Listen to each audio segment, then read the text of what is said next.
welcome to Turn the Page, the official podcast of the Syosset Public Library.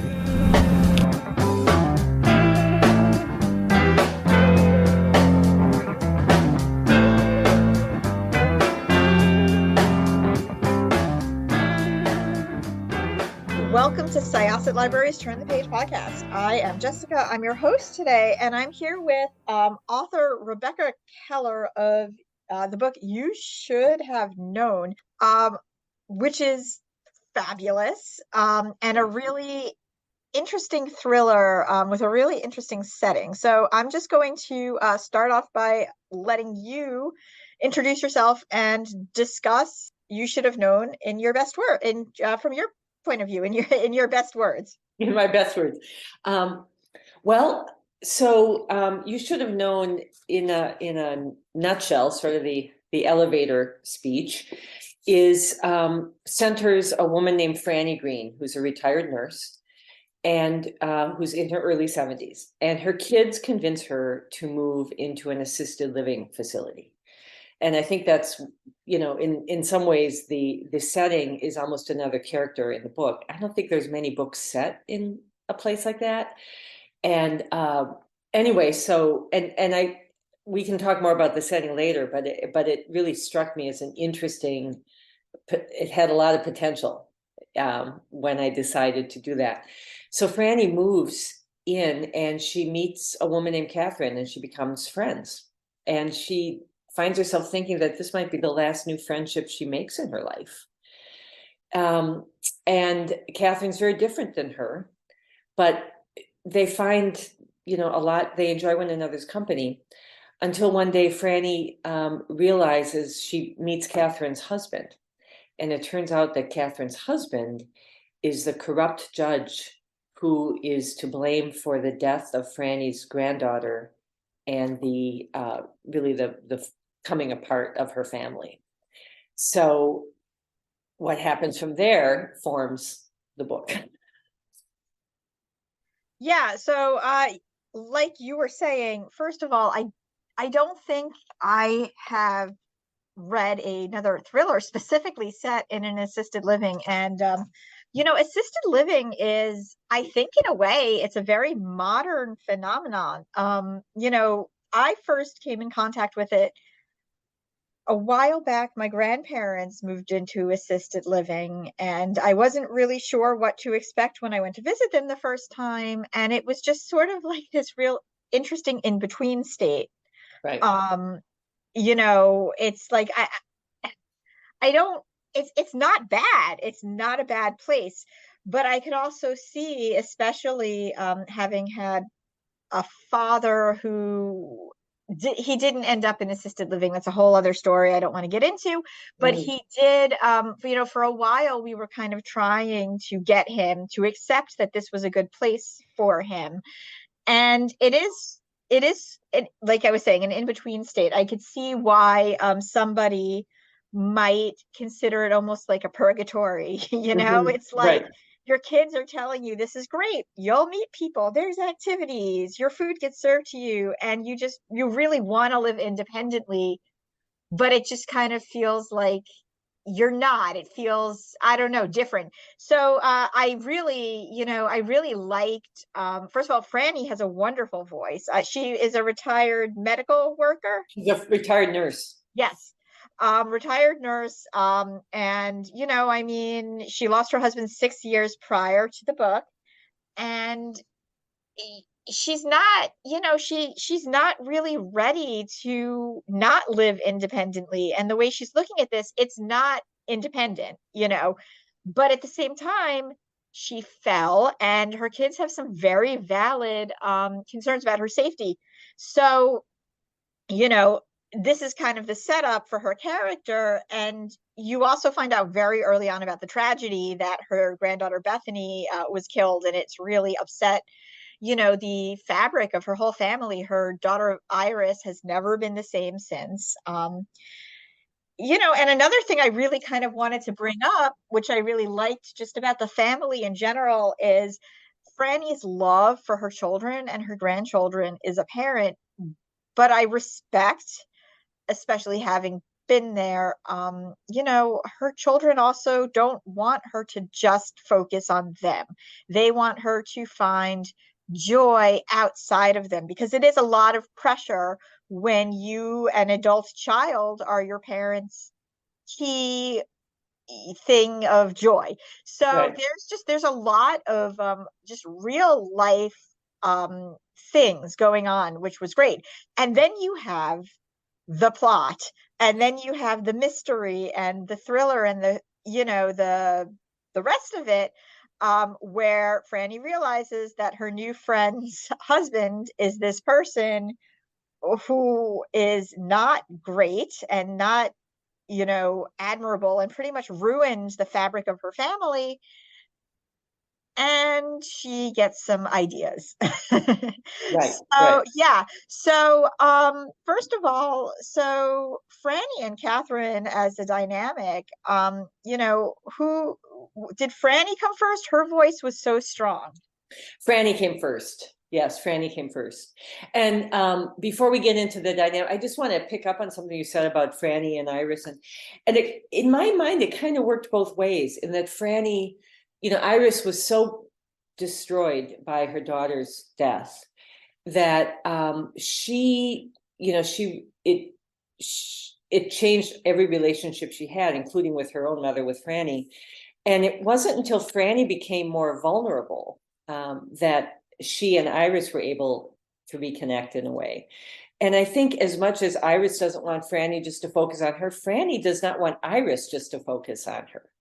I think there's a lot of and they love one another so clearly, and they're so clearly protective of one another. But I think they sometimes also roll their eyes with one another, like, I'm fine. I'm fine, leave me alone. And I think that's one of an interesting dynamic, is this mother-daughter. It goes both ways, sort of like a push-pull. Yeah, no, I got that. And, I think mother-son, I don't want to be genderist or whatever. Right. But mother-son relationships and mother-daughter relationships, they can be very different. There is no Yes. one size fits all. They are in this book. They're all loving, For sure. but they're different. 100%. And, it made me think a lot about, like me and my brother, and sort of how we related to our parents. And yeah, it was like I said, it was really, really just well fleshed out. It felt so real, which only added to how great the whole plot was, because you really, like, these are people that and then, I don't want to give too much away, but Franny has some feelings. Right. And also, I want to just really quickly, like, I really like the opening of the book, where she just kind of talks about how people look at people who are older, like, oh, you're supposed to forget, and you're supposed to be forgetful, you're supposed to be this. And she's just like, no, you remember a lot. Mm-hmm.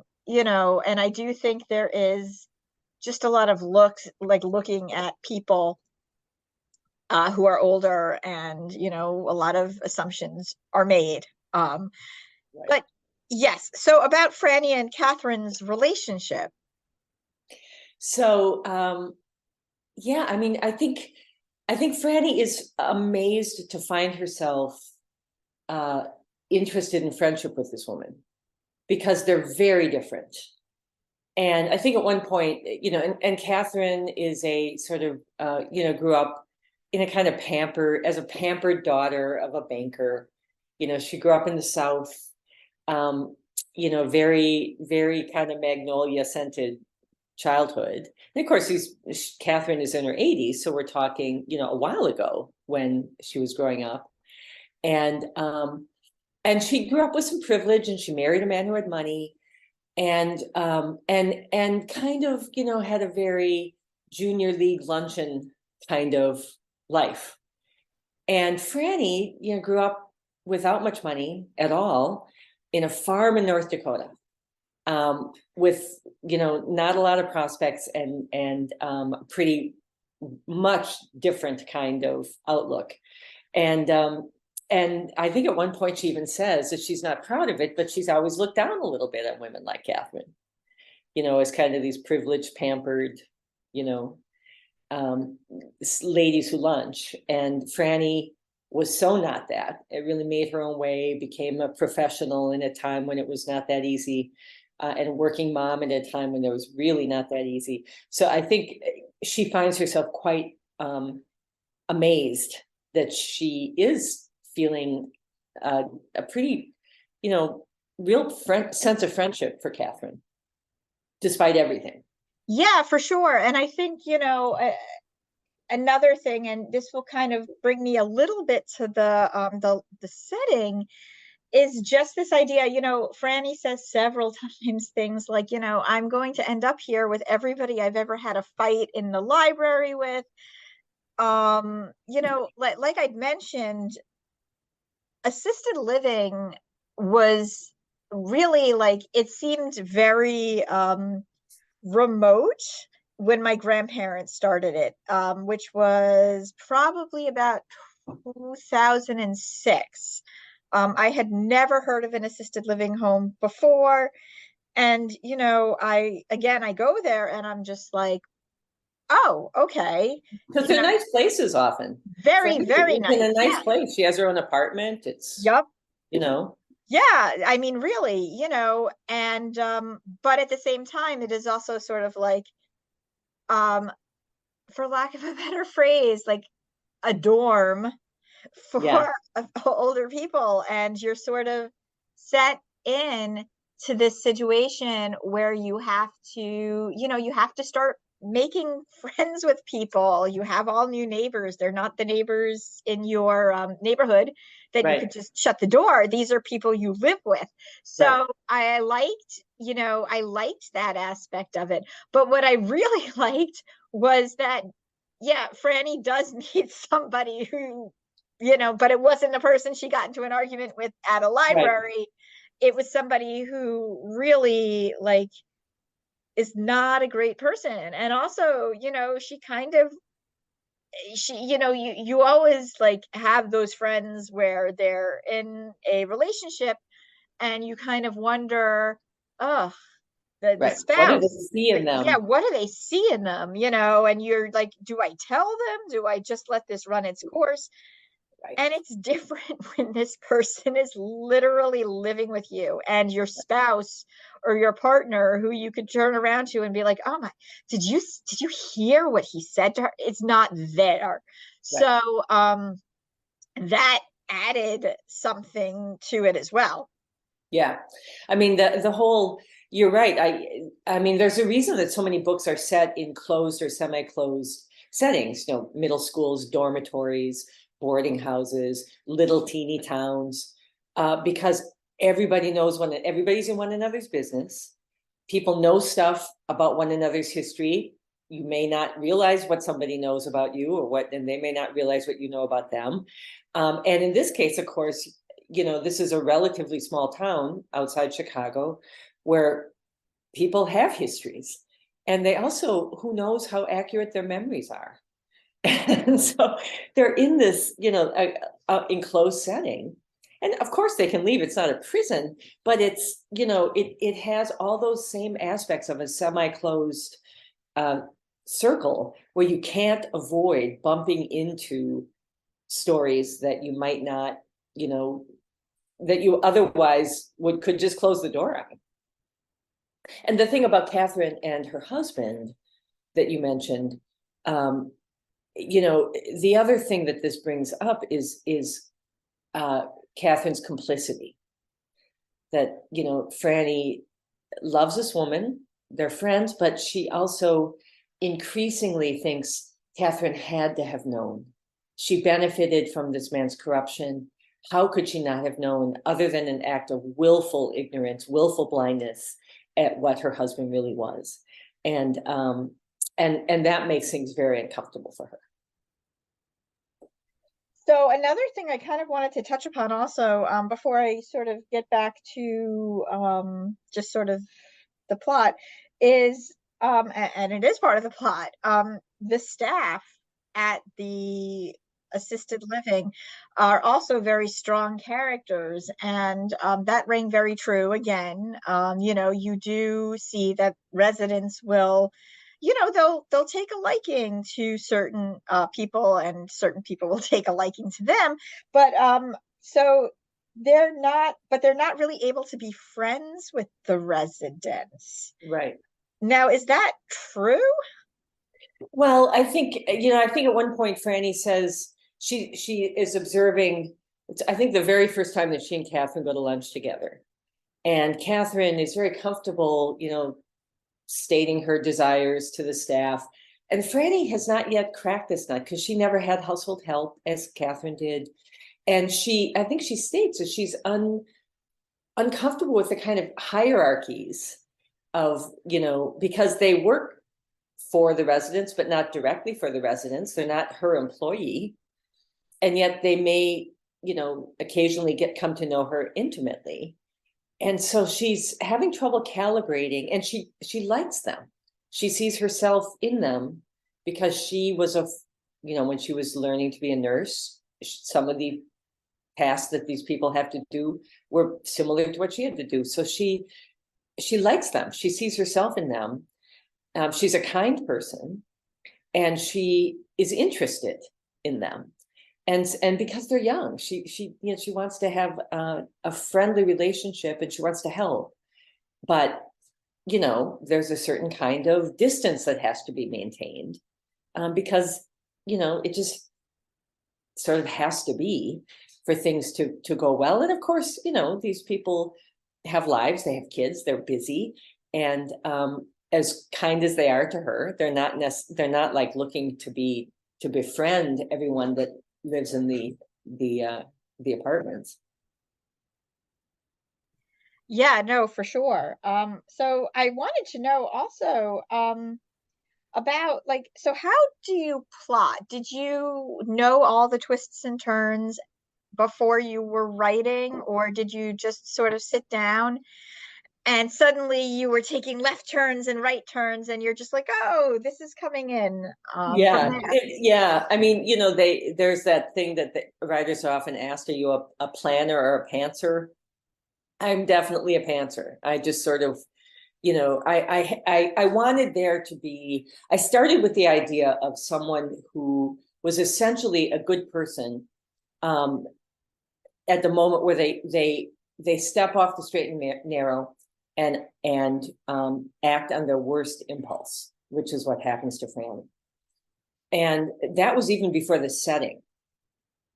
And so I started thinking about what kind of situation might I create in which that could happen more easily. And you mentioned the invisibility of older people, especially old women.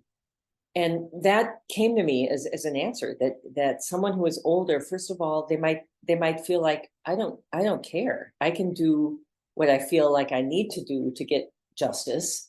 What are they going to do to me? And also I'm invisible, so I'm not likely to get caught. And those two things were in operation for her. So once I decided I wanted, somebody who was a strong character, who might feel like they could, be tempted, and part of that being tempted is that they could maybe, they felt kind of entitled to it. Maybe they were just sick of it their whole life, having had to swallow the injustice that she felt she had to swallow. So she just sort of, breaks with her own moral compass, and then really pays the price. She is, her conscience she's tormented by what happened. And of course, everything went wrong. What she planned on did not happen. Yes, it was. So again, this is a really good read. Really, like, it was a page turner. It had a really wonderful protagonist. Franny was now I'm trying to remember, in her 70s, if I recall. Yeah, it had a protagonist in her 70s, who, with a wonderful voice, a very, like a very universal voice. And it was just it was really, really, really good. are you writing another book at the moment? I am. Well, and to get back to the plot thing, I had these kind of things I wanted to have happen, but to make all the pieces line up and then to make them interesting, and then I really didn't want it to be only about plot. I wanted there to be character, and for there to be character development, you have to give them something to do, right? There has to be right? So some way to reveal their character, a reason to have dialogue that has consequences, that is consequential. So little by little, those sort of things started to happen. And once I kind of started these wheels in motion, then I had to make them line up, which is not simple. I mean, it took me wait, that doesn't shoot. But they have to be two places at once, don't they? So, dealing with that. So I did not plan any of that out. It just sort of evolved, and I just sort of kept tweaking and rearranging. In terms of what I'm working on now, so I finished this book you should have known quite some time ago, and was not having a lot of luck finding anybody to publish it. I can't tell you, I know, and it's gotten great reviews. It's so good. Publishers, what were you thinking? Well, agents, I was trying to get agents. Right? And I cannot tell you how many agents said to me, I love this book, but I just don't think I can sell a book with an older protagonist. Which struck me as a failure of imagination. Like how, on their part, I hope. Not on your part, because no, on their part, it was refreshing. Who reads books? I mean, older people read books, and their daughter, who is a significant part of this, women in their 40s and 50s are the biggest book buying public. And I just was kind of astonished, but I can't tell you how many times I heard that. So I got a lot of rejections. I mean, a lot of rejections, almost a year's worth of rejections. And in the meantime, I was thinking, well, I've learned a lot. It won some awards for work in progress. It won the first chapter award from Novel Slice. So I knew that I was a capable writer. And so I thought, okay, I'll just apply what I've learned to the next one and just figure this was close, but no cigar, because there was a lot of interest, but no, as they say, I was dating, but nobody put a ring on it. There was a lot of interest, but no one willing to take it on. And then December of 2021, I sent it to the publisher who published it without an agent. It's an unagented submission, which doesn't happen all that often. And the editor got back to me, and within a few weeks offered me a contract. So the publisher saw the potential, but agents there were no agents willing to take work out. So once that happened, but I had already begun and was quite deeply into this other manuscript that I'm working on.